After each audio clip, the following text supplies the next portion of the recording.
After a lifetime of researching the dynamic and enigmatic world of light entertainment, I've decided to ditch my notebook and meet the people who inspire me. What makes them the people they are? How do they feel about the show business landscape in which they find themselves? And in a world where anyone can be a star, is there still a need for performers who have universal appeal? Come with me on a journey of discovery as I get a unique insight into Britain's favourite stars with a little help from my glamorous assistants. Yeah, well, I say glamorous, more like hazardous. And of course, we'll have a bit of fun along the way.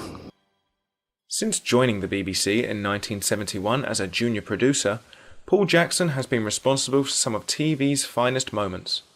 Working his way up to executive producer of the two Ronnies during the early 80s, Jackson went on to be a leading light of alternative comedy when he produced the influential Saturday Live, hosted by Ben Elton. In the late 90s, he swapped comedy for light entertainment when he became executive producer on ITV's long-running Saturday night institution, Blind Date, alongside the late, great Cilla Black, until 2003, when the undisputed queen of British television announced her retirement on a live edition of the show. I was interested to know his thoughts on an unparalleled career in television, and after 40 years, why does he remain so in love with the business? Ladies and gentlemen, Mr. Paul Jackson. So, firstly, Paul, can I just take you back to 2003? To celebrate 18 years of Blind Date, ITV commissioned a live episode where the late, great Cilla Black announced her retirement live on television. Now, as producer, what was your reaction? Well, it's a long answer, Josh, because first of all, I wasn't the producer. I was the head of department. The producer was a man called Martin Redman. But I was head of entertainment at the time and comedy. And it wasn't really a celebration of 18 years. The fact is, the show was beginning to lose audience. It was a feeling it was a bit tired. And we were, I was head of entertainment at London Weekend at the time. London Weekend were on a little bit of a warning from the network centre that it was likely not to get renewed, or at least not nearly so many episodes. And so rightly or wrongly, and I think on balance probably wrongly, we decided to try and introduce some big changes into that season. And we did things like Date or Dump, where the chooser could have a second go once he saw the person come around the corner and so on. And I think those things rarely work. You know, formats that are as successful as Blind Date are successful because of how they are. And you start fiddling with them and naturally you lose some of the magic. And Cilla particularly wasn't happy with the changes. But one of the changes we did make was we suddenly thought, why don't we do a live one? You know, she's a consummate broadcaster. She'll have no problem at all handling this live. And so we chose just after Christmas, which is kind of the middle. You know, the show ran right across autumn, winter. I think we chose the first one back after Christmas to go live. Now, what had happened was, just before Christmas, I'd had lunch with her son, Robert Willis, because he was managing her by now. Bobby had died sometime earlier, and Robert looked after her career. And things were clearly declining slowly at ITV. As I say, Blind Date wasn't doing the numbers it had done. Surprise, surprise, had gone, and we'd never really found an alternative vehicle for her. And I discussed with Robert the fact that she should keep control of her own career, because she's a phenomenal artist. And, you know, sadly we lost her last year, and actually the RTS did a major event for her a few months before she passed away, which I was delighted to be involved with. She was a very considerable talent. There's not many people who've built massive popular careers on both ITV and BBC, and she's one of less than a handful. But things were slowing down, and I wanted her to be in a position of making her own decisions about her career and not having them forced on her. And I had that conversation with Robert before Christmas, and then they went off to Bahamas, as they always did every Christmas. And what I'd said to Robert was, look, you've got a live show coming up. You know, I'll leave you with that thought. So when they came back and we got into the studio for the live show, I wasn't prepared for anything at all. I said to Robert, how are you? And how's she? And you had a good holiday and so on. And there was no hint of anything going to happen. But as she stepped onto the stage and made the announcement, because she made it right away at the top of the show, and she just said very simply, I've decided that this will be my last series of Blind Date, and I'm taking this live show as an opportunity to tell you. I was absolutely not surprised because we'd discussed it 2 months earlier in the Ivy. And I was very grateful she'd done it, to be honest, because, as I say, she was a very, very significant television entertainer. And I think for those kind of people to go out when they choose to go out, or to leave their biggest vehicle, she's done other work since, obviously she did do other work. But for her to say, you know what, I think this is the right time to stop, I think was the right way to do it. And I was very glad that she did that. How much my advice had to do with that, I've got no idea. That's between her and Robert. But I was delighted that she did what she did when she did. Better to go out on a high and make that decision yourself. Walked down on stage to an adoring audience. The audience went berserk. I went down after the show and said, please, you know, you are going to be the last people ever to see Cilla Black in a blind date studio, because the rest of the series was recorded, obviously. And they went berserk for her. And I think, you know, to see an artist of that caliber stand in the middle of a stage and say, I've decided time's come to rest this gig, that's great. Perfect. Now, British showbiz is full of dynasties. One thing that people may not know about you is your late father was also a producer, working on early episodes of This Is Your Life and What's My Line. How did it feel following in your father's footsteps? Well, he was. T. Leslie Jackson was my dad, and he did really most of What's My Line and This Is Your Life. He was producer of those and directed them, and carried on up to things like Call My Bluff and so on. He was kind of the game show, quiz show guy.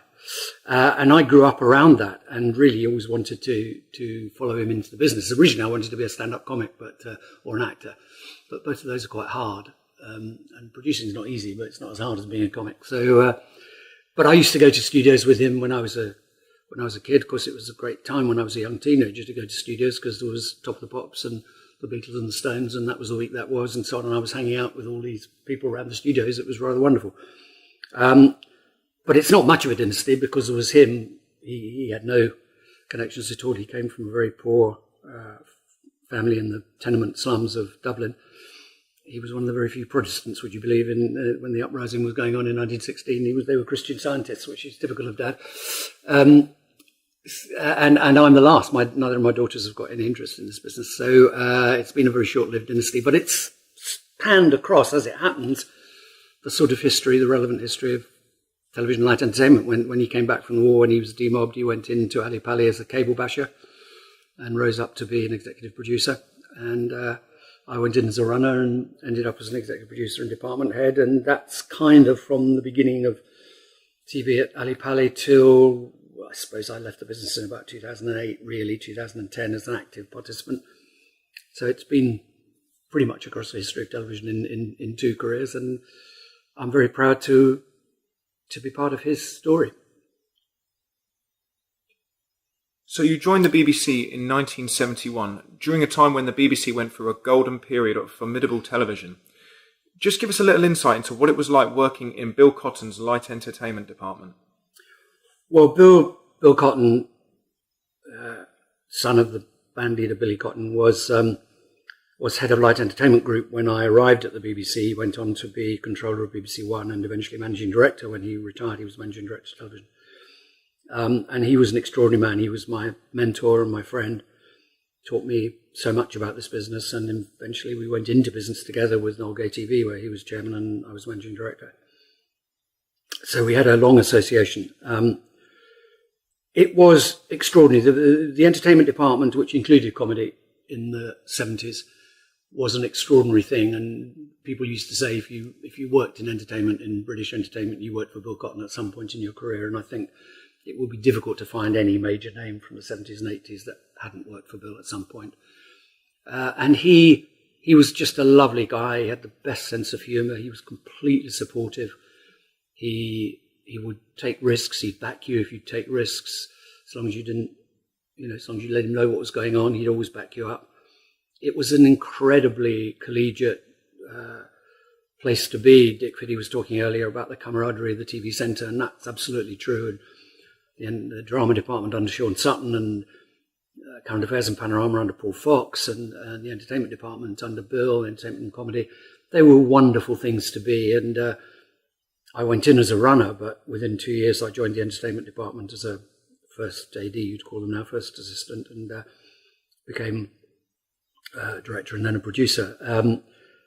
And you felt you felt like you were at Top Gun Academy. When you went into the meetings, there was a monthly meeting of producers, and you'd sit around a table with Stuart Morris and Terry Hughes and Yvonne Littlewood and Dennis Main Wilson and Graham Muir and Michael Mills. I mean, these are people who made British television, and you were sitting there in the room with them, and they were incredible. I always remember I was a young producer, and I'd just done Three of a Kind, which was my first big solo show, really, that I'd kind of put together, and they showed a little bit of it to the group, and Dennis Main Wilson turned around to him. Dennis Main Wilson, you produced The Goons, for God's sake, as well as Till Death and plenty of others.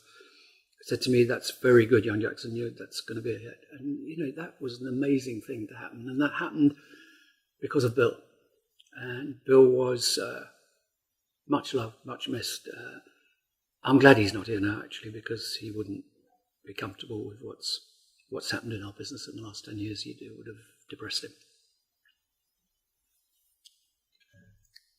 Perhaps your most celebrated post came when you became producer and then later director of the two Ronnies.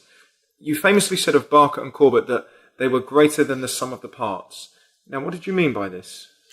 Well, just to be absolutely correct, Josh, it goes the other way around. In the BBC, you become a director and then a producer. So I started directing the two Ronnies, and in those days, you pretty well were director and producer was the same thing. In fact, very often the credit just said produced by. We didn't have separate director credits. And there's reasons for that, which I'll go into if you're interested. But so I got a lucky break. I actually worked on the two Ronnies at every level, from runner, assistant floor manager, vision mixer, director, producer, executive producer. I did the whole thing. I grew up with the two Ronnies. I worked on all but the first two series with them. I think what you had with the two Ronnies was two Ronnies with two extraordinary performers. You had Ronnie Barker and Ronnie Corbett, obviously. Ronnie Barker was an actor, wonderful character actor, first made his name in things like The Navy Lark on BBC Radio. And Ronnie Corbett was a variety hall stand-up comedian. Ronnie Barker also wrote quite a lot, as became revealed later on in the process. He didn't admit to that at first. And as the two of them worked together, so you had these two quite different skills. The skill of being a stand-up comedian is quite a different thing from sinking yourself into a part and becoming a character. But if you watch the two Ronnies, and especially when you had the privilege of being as close as I was to them for a long time, watching them in the rehearsal room and on location and in the studio, they kind of melded. And Ronnie Corbett became better and better as a character actor. And Ronnie Barker became more and more accomplished as a stand-up comedian, although he never did stand-up comedy. He'd always disguise it in his monologues in a kind of either a lecture or a presentation of some kind. But he was really doing stand-up comedy. And they both learned from each other. They both had immaculate timing. If you watch, quite rightly, Four Candles is held up as an iconic example of how good sketch comedy can be. And it was a lovely moment, if you haven't heard this story, when Ronnie Barker died, he was given a memorial service at Westminster Abbey, which is not given to many, and we're all very much hoping it's going to happen for Ronnie Corbett this year. But he was given this memorial service, and the cathedral was packed, the Abbey was packed, and as the procession came up the aisle with the priest and the celebrant and so on, the altar boys were all holding four candles instead of the normal two. The candles were all in things of four, which was just so touching, and got a round of applause actually in the Abbey. But if you actually sit and watch the performance, and it was written by Barker, that sketch, and Corbett plays the assistant behind the counter, you watch his timing. It's just, that's the one. Just put that on the blackboard and let any young comic have a look at that, because he gets every little laugh, and then he'll do a double take, and it's just immaculate. Ronnie B, on the other hand, was full of the detail. I directed the shows. I very much directed them under his direction. He knew exactly what he wanted from all of those shows, and especially the big film serials that we did in the middle, which he normally wrote. I'd go to a big pre-meeting with him for a couple of days before we went out shooting, and he'd go through all the camera script with me. I mean, I did the camera script, but he would give me notes and amend it, and it was very welcome, because they're the first big films. You're shooting a 90-minute movie in those things, and his advice was very welcome, and he'd come to the edits and so on. Ronnie C wasn't interested in any of that. Ronnie C went out and did the job, but they were both lovely men. Ronnie Barker signed my mortgage application because I ended up marrying the makeup supervisor on that series, and we sat in his caravan on filming in the valleys of Wales, and he signed the mortgage application. Ronnie Corbett became a close and dear friend. I was just very, very lucky. But as a unit, I think for all the great work that they both did individually, as the two Ronnies, they were just better even than that. That's an amazing answer. Thank you. Notoriously, Ronnie Barker detested dressing as a woman, and as a character actor, hated being himself. Now, as producer, how did you ensure that he was comfortable with his performance? Well, the interesting thing about working with the two Ronnies was,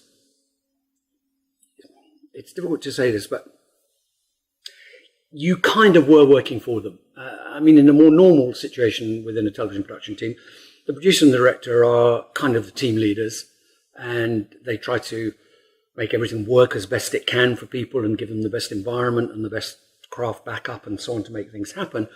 But they kind of run the show. Now, the truth is, and they did it in an extraordinarily polite and diplomatic and careful way, but the truth is on the two Ronnies, and I suspect the same would have been true with Eric and Ernie, although I never worked with them above floor level. They were the bosses. You knew how the Ronnies wanted it to be, and your job was to make it like that. So there wasn't that much requirement on me to make sure that Ronnie B was happy, because he wouldn't have been doing it if he wasn't. He wrote probably something like 50%, 40-50% of the total material anyway, very often including him dressing up as a woman.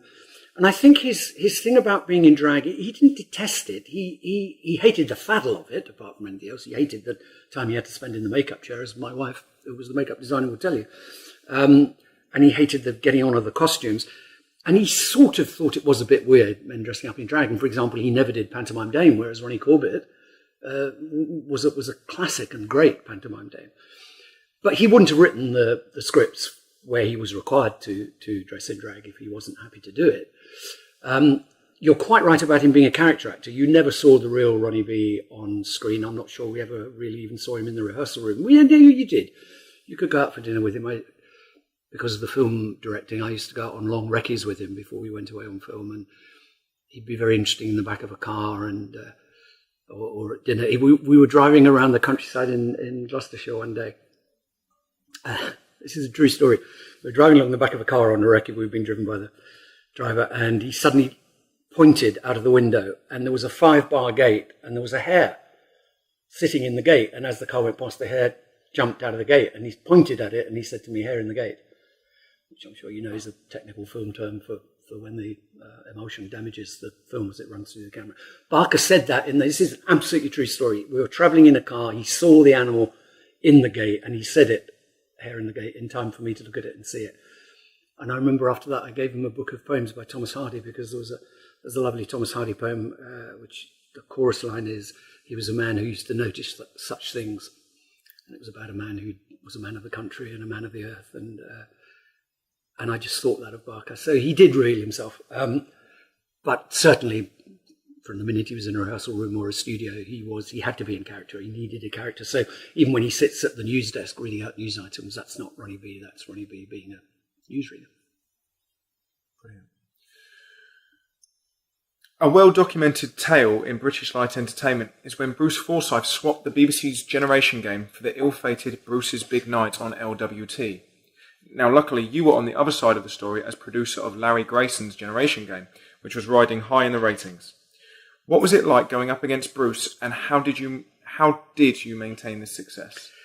Well, again, sorry, just to get the facts absolutely right, I was the director. A legendary figure called Alan Boyd was the producer at the time, and I worked with Alan. Alan produced, and I directed those shows with Larry. I'd worked on the Gen Game with Bruce and Anthea and Isla as a floor assistant and a AFM and so on.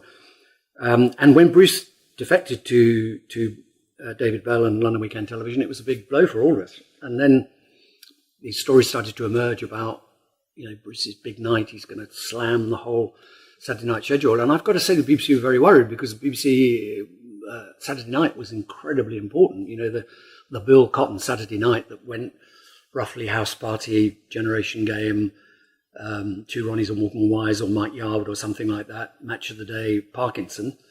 That was a fixture of family entertainment in the 1970s. And London Weekend set out to attack that. And when we first heard about the big night, we thought, oh my God, he's going to kill us, I mean, they're going to throw everything at it, which they did. Now, with hindsight, it's easy, isn't it? But I think all of us, including Bruce, would say in hindsight, it's too much. You can't do that long. You can't do 3 hours or 3.5 hours, whatever it was. And of course, he didn't famously Cannon the Ball. Got a break on that show and eventually went on to do their own series, which I ended up producing. There was a game show element in it. There was an interview element. So really, it was normally three different shows put together as one big night.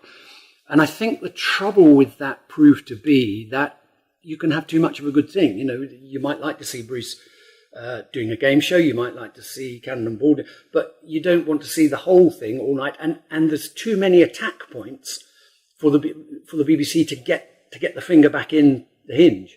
So, even if it reduced the viewing on the 6 o'clock kind of Noel Edmonds type slot, you got another crack at it with Jane Game coming up at 7 o'clock. And unfortunately, the chipping away in the different parts of the wall pretty quickly brought the wall down, and the show didn't work. So you can't do anything about that. You can't do anything about what the opposition's doing except be aware of it and try and schedule cleverly against it and try and put your best shows either against it or not always. Maybe you put your best show just as it comes off air.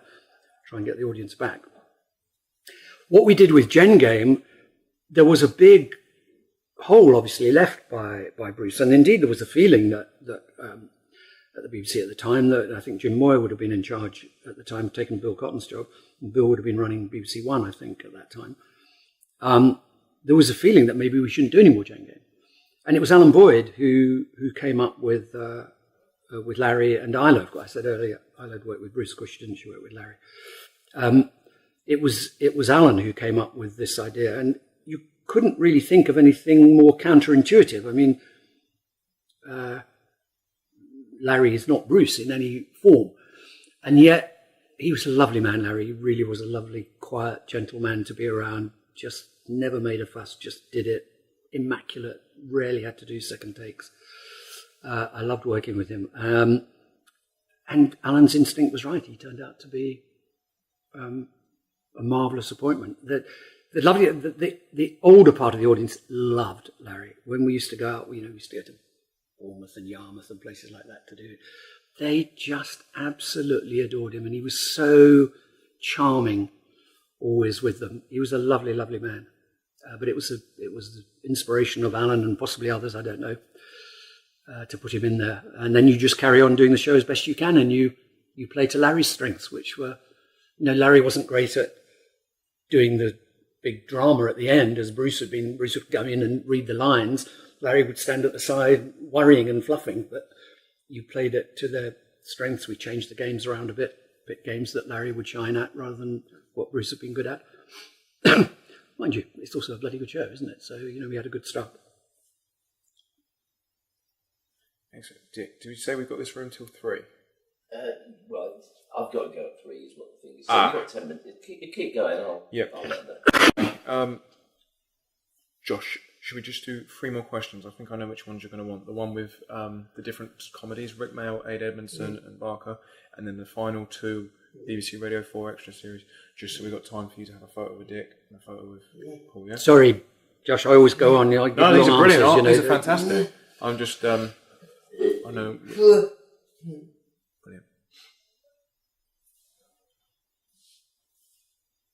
In terms of the history of light entertainment, you are unique in how you managed to straddle 2 eras of comedy, working with the likes of Corbett and Barker, but also Ben Elton, Rick Mayall and Aid Edmondson on The Young Ones. How different were these 2 generations to work with? Did you witness a gradual transition between the 2, or was it not that clear-cut?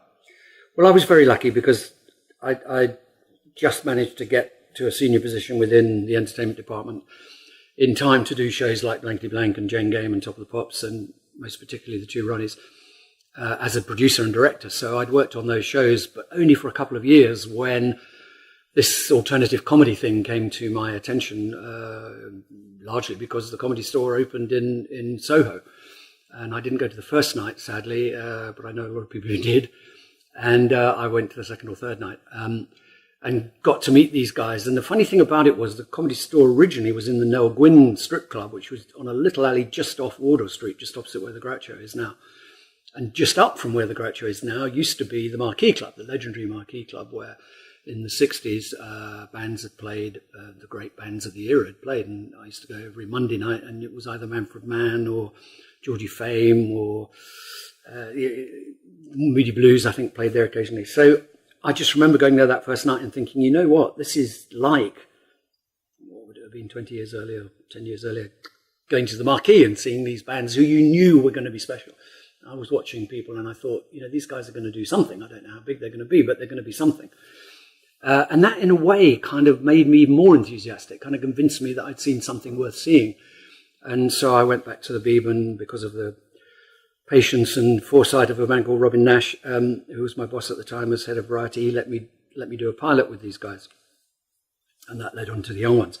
So I was in this strange position, and also Three of a Kind started about the same time. So I was working with the Three of a Kind lot, who really were a bridge. I mean, Lenny particularly was an old variety act. He'd fronted the Black and White Minstrel Show for a long time, unbelievably. And now he was doing Three of a Kind, which is a much more cutting edge, much newer kind of comedy, but Saturday night.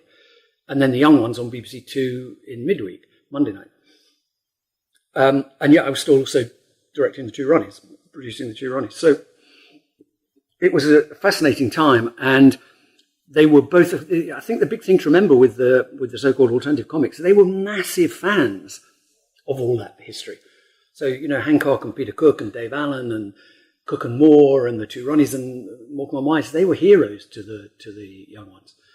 There was this sort of perception there was a battle. There was no battle at all. They had a youthful ennui, a youthful boredom with the kind of dinner-jacketed nightclub set, the kind of, you know, let's play around the golf in the morning and isn't your mother-in-law fat? They thought that was lazy. I didn't sort of political objection to it. They just thought it was lazy. And they wanted to do a new kind of comedy and new kinds of jokes. But famously, the year, whatever the year of the first Young Ones was, 83, whatever it was, Bill Cotton used to have a huge light entertainment department Christmas party every year, and it was a legendary party. Everybody who was anybody in entertainment went to this party. And of course, after we'd done the first season of the Young Ones were invited, and they were just so, what, you mean the two Ronnies going to be there? Mike Youngwood's going to be there, and Dave Allen's going to be there? Yeah. Meanwhile, some of the bosses at the Bee were saying to me, they're not going to get pissed, are they? They're not going to cause a scene, are they? And it was a wonderful night. They came, they were in awe. I remember Ben meeting and me introducing Ben to the two Ronnies who happened to be standing together. And he was just in awe. I mean, he just couldn't believe it. He was only a year out of university. You know. It was a fabulous night. It did get a little bit raucous towards the end, and we did a little bit of shepherding out of the door with one of the party with his penis hanging out of his trousers as a little joke that not many people had spotted, actually, but we managed to get him out the door before they did. So they were very different, but most importantly, everything I'd learnt on the two Ronnies, all the skills, all the tricks, because Young Ones was a difficult show to produce in days before CGI and digital techniques. Doing some of those tricks that we did in the Young Ones were very difficult to achieve, and not only did I use every ounce of what the Ronnies had taught me, but I used every department in the BBC, departments which sadly no longer exist, like in-house visual effects and makeup and wardrobe and design and so on, to get the effects that the Young Ones had written in their script. And we couldn't have made that show anywhere else in the country at the time. You needed the massive resource of the old BBC to make that show work. But they were just as disciplined as the Ronnies. They turned up, they worked hard. You had the writer in the room just the same way as you had with the Ronnies. You don't get to be as good as both those groups of people are without you dedicate yourself. You've recently fronted a BBC Radio 4 extra series entitled The Comedy Controllers, which celebrated the many landmarks in British comedy. When researching for this, what were the aspects of the story which surprised you most? Well, it was a fun time. We've just done 4 3-hour shows, although we only chatted for about an hour and a half of that, and then there's episodes of the shows slotted into that. And it turned out to be a lot more work than I thought it was going to be, because, of course, the idea of the show is to go back to the 40s and then come right through to 2016. It was the idea was triggered by the Radio Times poll of best comedies of the century, which was run by Mrs. Brown. And to look at comedy across that whole period, mainly on radio, but also on television. And of course, when you start to do it, you immediately hit this wall of material. And because we're working in radio, we have a slightly easier job than Dick Fiddy and his colleagues do in television. There's actually, the radio archive is very, very extensive. Although a lot of that was burnt, of course, was wiped over. But I think the thing that two things I think interested me. One was Bill Cotton always used to say to us, if you're stuck for a new idea, look back at the schedule, look 10 years back, look 20 years back, because there's nothing new under the sun. And if you think, once Blind Date finished, there was no dating show for a long time until Take Me Out came on, because we want dating shows. Maybe one or two is all we need, but we want dating shows.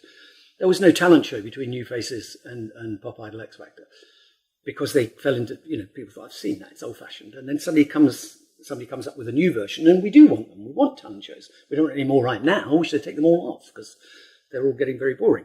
But we want 5-6 years off, and then somebody else will find a different way to do a talent show.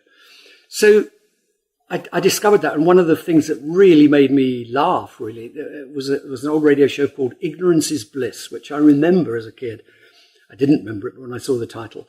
And it's a panel show, but when you listen to it, and there's only one episode left, it's clearly a completely scripted panel show. I mean, tightly scripted, like a sitcom. And of course, talking to Jimmy Mulville and John Lloyd and people about that, we to a certain extent script our shows now, whether it's Clue or Have I Got News or What the Week or whatever. There's an element of pre-design goes into those shows. So I was very interested to hear the quiz format used as a comedic vehicle in a scripted way as long ago as the 1940s. I think the second thing that struck me was there seemed to be a very clear divide, and the people doing the show with me were Jimmy Mulville, John Lloyd and Beryl Virtue. And Beryl and I certainly have been actually listened to these comedies in the 50s as young kids listening at home. There seemed to be a very clear divide between the war generation, Itmar and Ignorance is Bliss, and those kind of shows, Down Your Way and High Gang, with Ben Lyon and B.B. Daniels and people, and Arthur Askey and Vic Oliver. Those sounded old-fashioned. When we listened to them, you didn't laugh too much at many of them. They maybe had a wartime feel about them, but those people who entertained the nation so crucially and so importantly during the war years seemed to have a certain historicity about them. Whereas as quickly as 51, these shows were running into 48, 49, 51, 52, when the Goons come along, and Hancock and various others, suddenly you start to laugh again. So that break from what seemed to me to be people who entertained during the war and people who fought in the war and then came back and demobbed and became entertainers, like Milligan, Sellers and Seacombe most famously, that seemed to be a break. And I think the third and last thing that I was fascinated with was just how funny. I mean, Jimmy and the four of us were sitting on the stage laughing out loud at Rumbling Sid Rumpole and at the Uxbridge English Dictionary round of Clue, On the Hour, Down the Line, just laughing out loud. And one of my memories from childhood was the Bob Newhart album, The Button Down Mind of Bob Newhart, that came out in 1960, and actually the only time for a spoken language record won the Grammy of the Year, Record of the Year, Album of the Year, for a spoken comedic album. Playing that again, it just made me laugh out loud again. And I was so thrilled with that it's still funny. You know, Bob Newhart's a funny man now, yesterday, tomorrow, and forever. Finally, what's next for Paul Jackson? Well, I'm retired. I'm a very old man now, Josh. You know, I'm put up my clogs, really. But I got a phone call last year asking me would I be interested in working on Benidorm, the ITV comedy drama, which I commissioned as a half-hour sitcom 11 years ago, when I was at ITV. And I've always liked the show, and I've stayed friendly with the people involved in it, particularly the writer, Darren Litton, who's a very, very clever writer. And of course, it was originally produced by my dear friend and colleague, Geoffrey Perkins, the late Geoffrey Perkins. So I've got a lot of affection for the show, and I said, yeah, I'd love to. So I've got a big read through tomorrow and Thursday of the first block of episodes for the new season. We're just about to head down to Spain again in the spring and shoot 9 more of those, and hopefully more after that. And I'd certainly keep doing that as long as they or ITV ask us to do them. I did a bit of work with Matt Lucas last year, who's another comedian I'm very fond of and enjoyed that a lot. Let's see if anything comes of that. But largely, I'm wander down, have a pint, come back and watch some telly, watch the rugby. I'm off to Cardiff at the weekend. That's fantastic, Paul. Thank you very much. Thank you very much to our guest for being the subject of another Beyond the Title interview. If you like this, why not browse the website and see if there's anything else that takes your fancy. Don't forget to like our Facebook page to receive updates on forthcoming interviews and to see more information about me and what I do. Thanks again, and hopefully see you next time for another Beyond the Title interview.